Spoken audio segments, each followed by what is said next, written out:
sebelum kita melanjutkan kegiatan kita pada hari ini, alangkah baiknya kita berdoa dulu agar kita diberikan kemudahan dan kelancaran, dan adik-adik semuanya dapat keberkahan ilmu.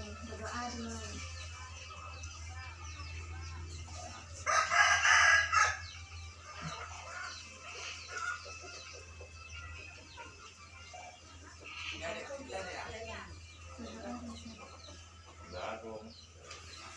Sebelumnya kakak ingin berterima kasih nih sama adik-adik yang ada di sini karena sudah meluangkan waktunya untuk mengikuti kegiatan bimbingan kelompok pada siang hari ini. Sebelumnya kakak mau bertanya nih sama kalian semua, adik-adik pernah nggak mengikuti bimbingan kelompok? Adik-adik tahu nggak apa itu bimbingan kelompok? Baik, di sini kakak akan menjelaskan pengertian bimbingan kelompok dan tujuannya. Jadi, bimbingan kelompok yaitu salah satu jenis layanan bimbingan dan konseling yang dilakukan sejumlah orang ataupun beberapa orang yang memanfaatkan dinamika kelompok untuk mendapatkan informasi terkait topik yang akan kita bahas nanti. Dan cara melaksanakan bimbingan dan tujuan dari bimbingan kelompok itu sendiri yaitu agar adik-adik mampu berbicara di depan umum dan adik-adik bisa mengungkapkan pendapat-pendapat ataupun informasi-informasi yang ada diketahui, dan adik-adik berani untuk menjaga pendapat teman yang satu dan yang lainnya. Dan di sini adik-adik dapat mengembangkan minat bakat di diri adik-adik. Cara melaksanakan bimbingan kelompok itu sendiri yaitu dengan cara duduk setengah lingkaran seperti ini atau satu lingkaran penuh, yang dimana kakak sebagai pemimpin kelompoknya dan adik-adik sebagai anggota kelompoknya. Dan dalam melaksanakan bimbingan kelompok dilakukan minimal 8 orang dan maksimal 12 orang. Dan di sini yang harus adik-adik ketahui ataupun pahami, adik-adik datang kemari dengan sukarela. Jangan ada keterpaksaan. Memang di diri adik-adik datang kemari. Memang kalian mengikuti bimbingan kelompok ini, bukan terpaksa dari orang lainnya. Dan ketika adik-adik ingin memberikan pendapat ataupun informasi, sebaiknya itu jangan ada yang disembunyikan. Dan yang berikutnya, ketika adik-adik memberikan informasi ataupun pendapat yang sifatnya pribadi, harus adik-adik sini saja yang mengetahui, jangan sampai di luar anggota ini mengetahui juga.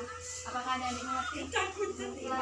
Dan di dalam bimbingan kelompok ini ada juga aturan-aturan ataupun norma-norma yang harus adik-adik patuhi, yang dimana ketika adik-adik ingin memberikan pendapat ataupun informasi, adik-adik harus mengacungkan tangan ataupun mengangkat tangan seperti ini.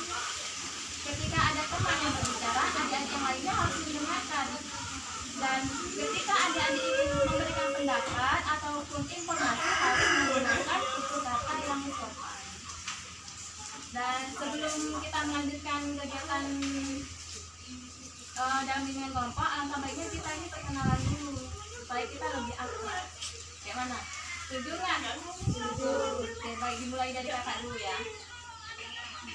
Perkenalkan, nama kakak Kak Nuraida. Adik-adik bisa manggil kakak biar lebih akrab lagi, Kak Aida. Ada yang ingin bertanya? Oke, dimulai dari sini ya.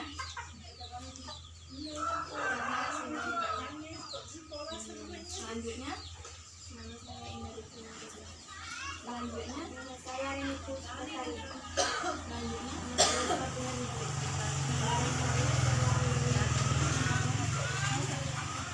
Oke, baik. Biar kita lebih akrab lagi, kayak mana kalau kita bermain game. Yang mana game ini bernama rangkaian nama. Yang mana orang pertama harus, misalkan dia nih mau perkenalan, harus menyebutkan orang pertama dulu, baru menyebutkan nama dia sendiri. Yang mana adik-adik mengerti? Ya. Oke, dimulai dari sini aja lah. Kan tadi udah dari sini kan? Dimulai dari sini.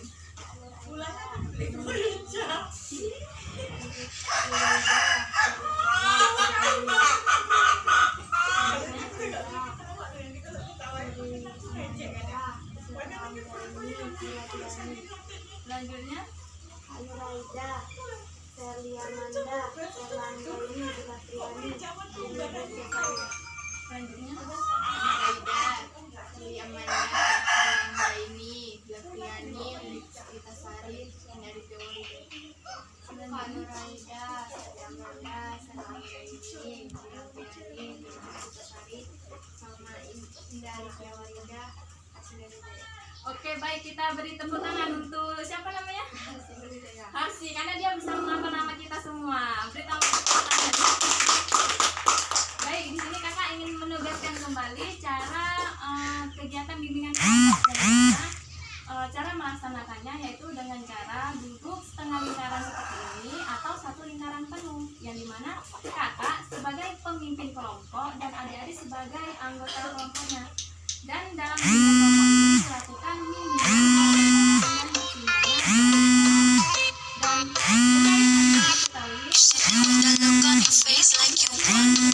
mari dengan sukarela, jangan ada keterpaksaan dari orang lain.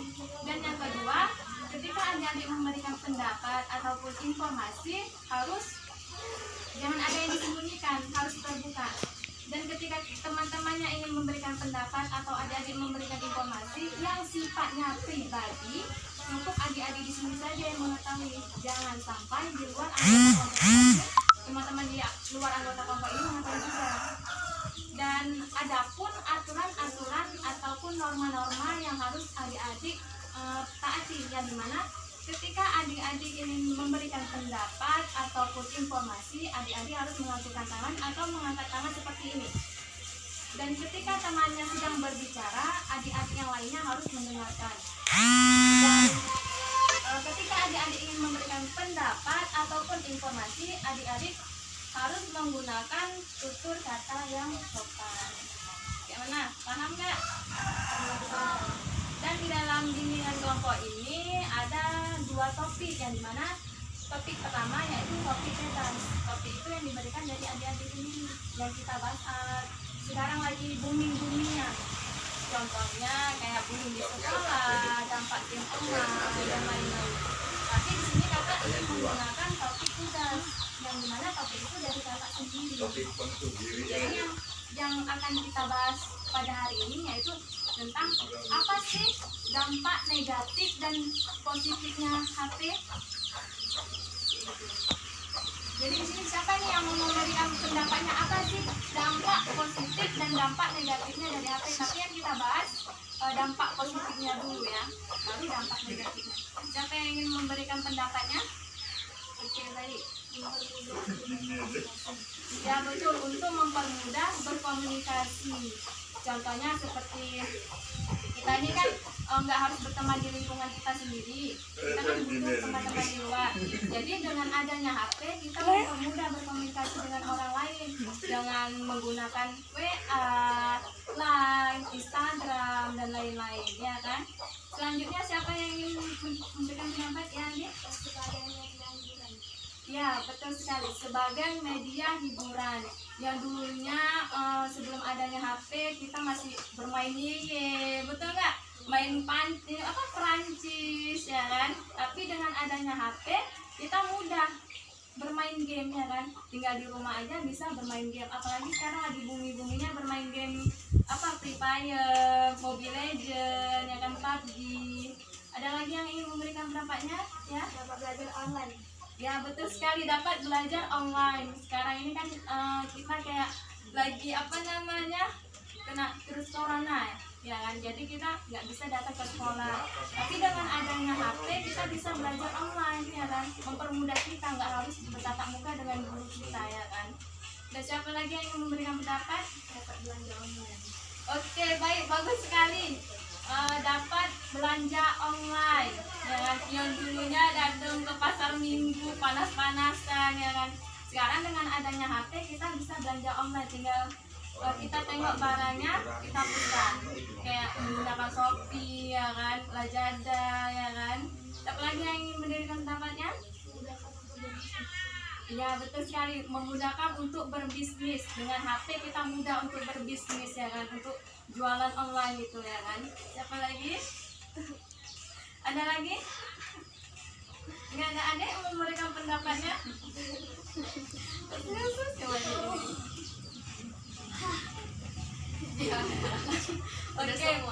Oke, baik.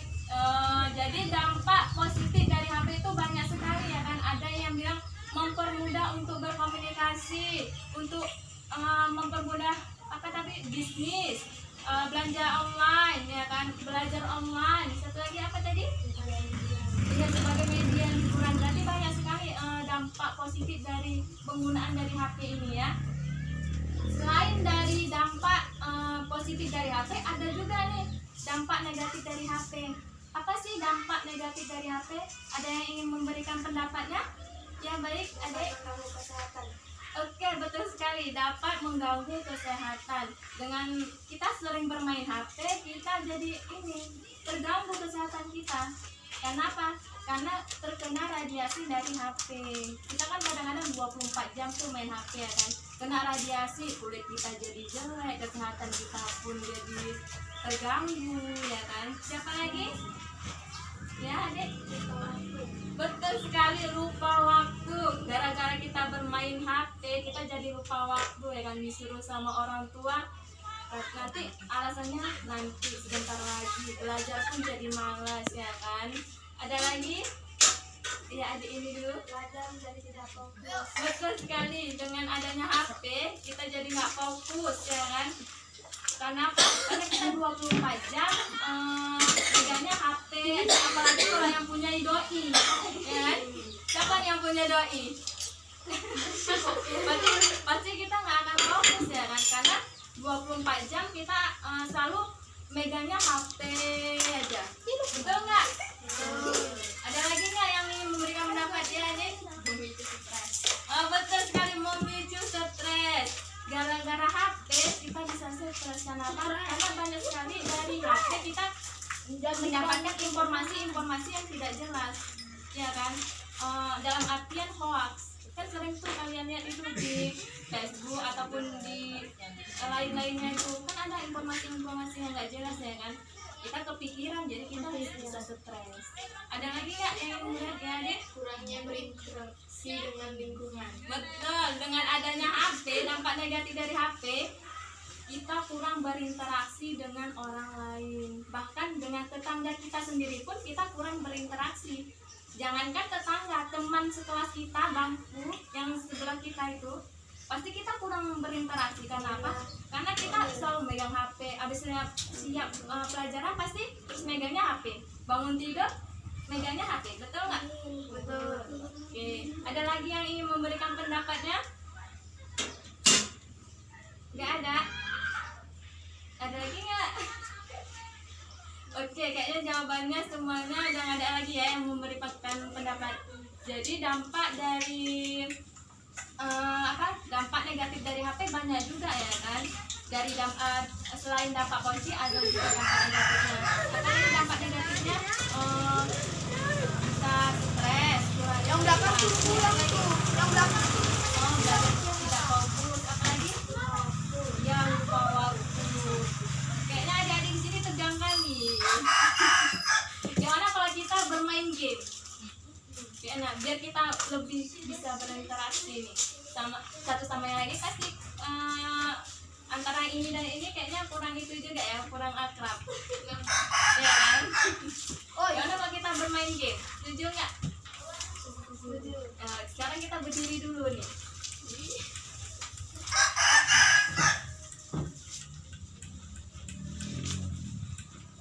Oke, baik, berarti kakak ya. Ini menguji konsentrasi adik-adik nih. Jadi apapun yang kakak ucapkan itu yang harus adik pegang. Misalkan kakak bilang kepala, gitu kan. Adik harus konsen nih, yang mana yang kakak pegang. Kayak gitu, ngerti nggak? Udah, kita mulai ya. Tapi kita pakai gini, yang kepala, pundak, lutut, kaki. Tahu kan lagu itu? Oke, dimulai ya. 1, 2, 3. Kepala, nyanyi semua lah biar. Masa kakak sendiri yang nyanyi? Good. Kepala, pundak, nyanyi loh. Masa kakak sendiri, keluarin lah suara emasnya. Good. Ulang ya. 1, 2, 3. Kepala, pundak, lutut, kaki,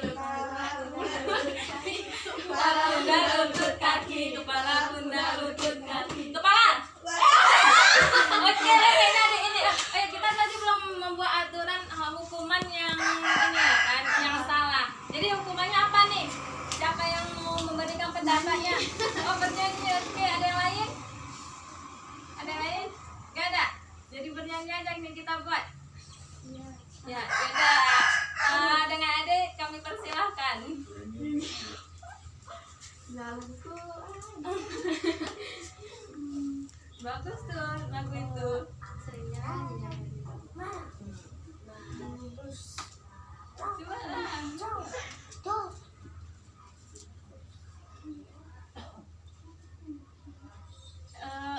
Boleh lagu anak-anak, boleh kan lagu anak-anak, lagu dangdut, rock kan banyak sekarang. Mau lagu apa? Tinggal pilih. Kayaknya kalau di kamar mandi pasti sering nyanyi ya kan? Apalagi kalau lagi patah hati pasti sering nyanyi. Coba mau lagu apa?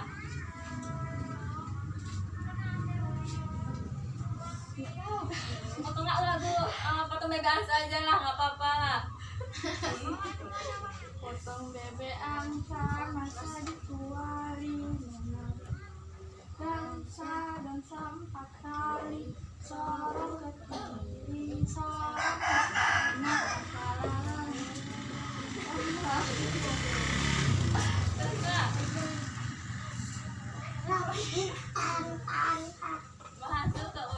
masuk ke hutan ambil rambutan dikejar sama orang rambut. Oke, beri tepuk tangannya lah.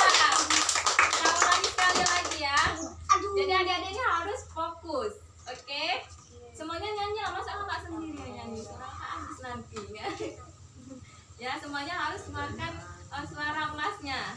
Oke, kita mulai 1, 2, 3. Kepala, pundak, lutut, kaki, kepala, pundak, lutut, kaki, kepala, pundak, lutut, kaki, kepala, pundak, lutut, kaki. Kaki. Oke, ada ini. Oke, dua ini. Mau nyanyi bersama apa ganti-gantian? Kaku ketika akan Kan dibilangnya kaki. Harus fokus yang, aduh, harus fokus apa yang kakak ucapkan tadi kan? biasa gerakan kakak. Coba mau nyanyi sendiri-sendiri atau ini berapa?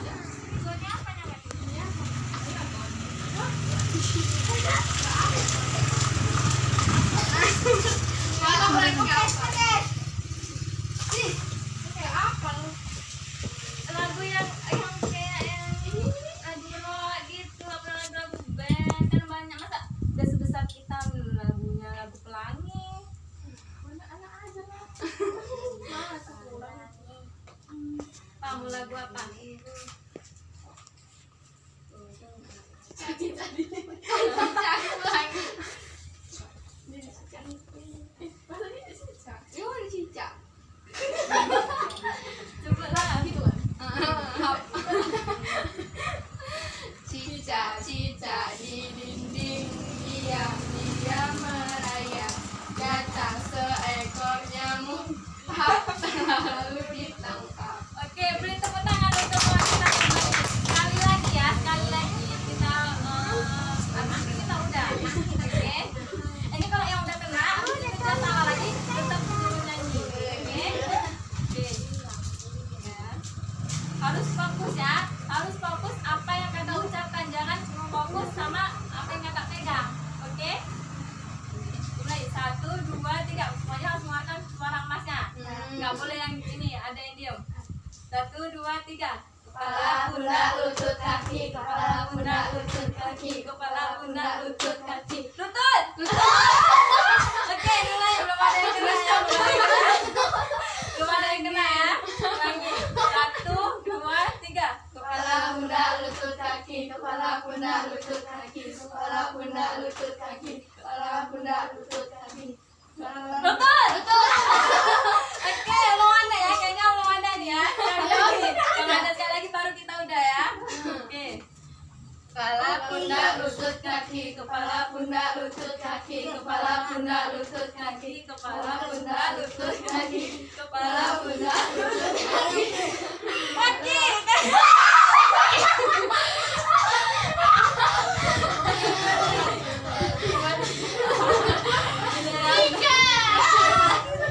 Oke, duduk semuanya. Oke, berarti semuanya konsentrasinya udah gitu ya. Gimana perasaannya? Udah senang belum? Udah nggak tegang lagi kan?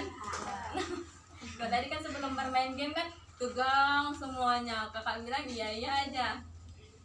Jadi sekarang kita tahap terakhir nih dalam kegiatan bimbingan kelompok. Di sini ada nggak yang ingin memberikan?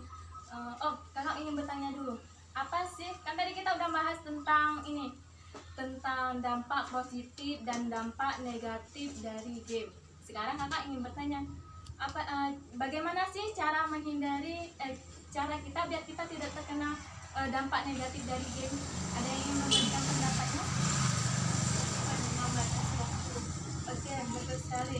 Jadi agar kita tidak terkena dampak negatif dari game, kita harus membatasi waktu kita terhadap game pula tadi kan, sekarang nggak konsentrasi ya kan, terhadap HP. Yang kayak mana? Kalau kita satu hari itu 24 jam, kita kurangi. Itu yang biasanya bangun tidur terus nengok HP, sekarang jangan kayak gitu lagi, agar kita terhindar dari dampak negatif dari HP. Ada lagi yang ingin memberikan pendapatnya? Kakak ngas-ngasan ya habis bermain game tadi. Ada lagi nggak yang ingin memberikan pendapatnya? Cuma satu orang.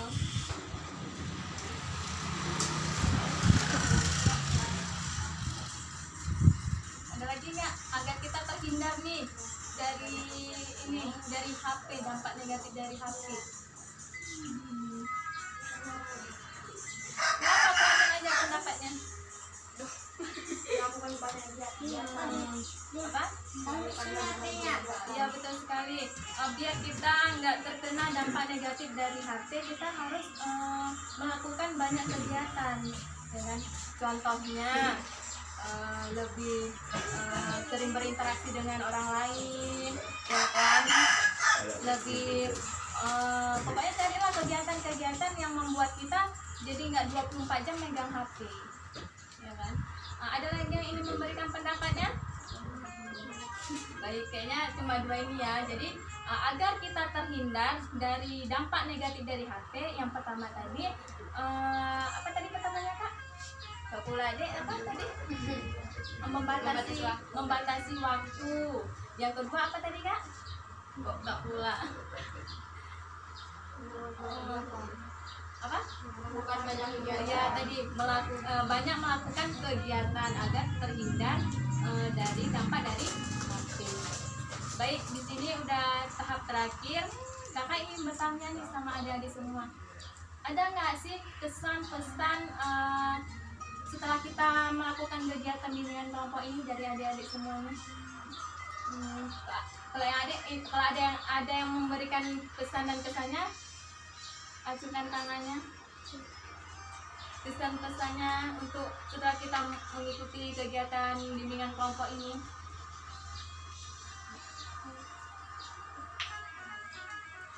Ada nggak yang ingin memberikan pesan-kesannya? Kan udah tahu tadi dampak negatif dan dampak positifnya, itu cara menghindari biar kita nggak terkena dampak negatif dari HP. Ya adik, Dengan adanya bimbingan kelompok ini kayak kami lebih tahu dampak, kami lebih tahu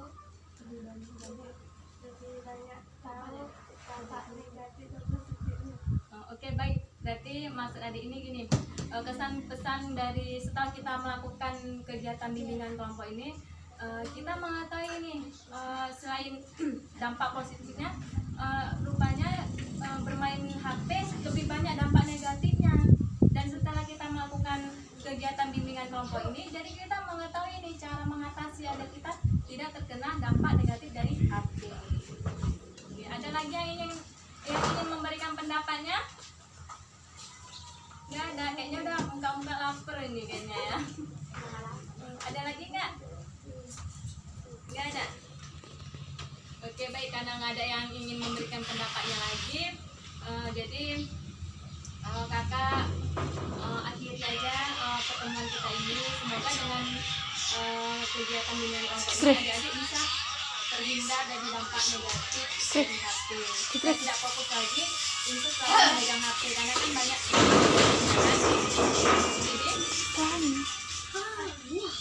jadi kakak akhiri. Wassalamualaikum warahmatullahi wabarakatuh. Waalaikumsalam warahmatullahi wabarakatuh.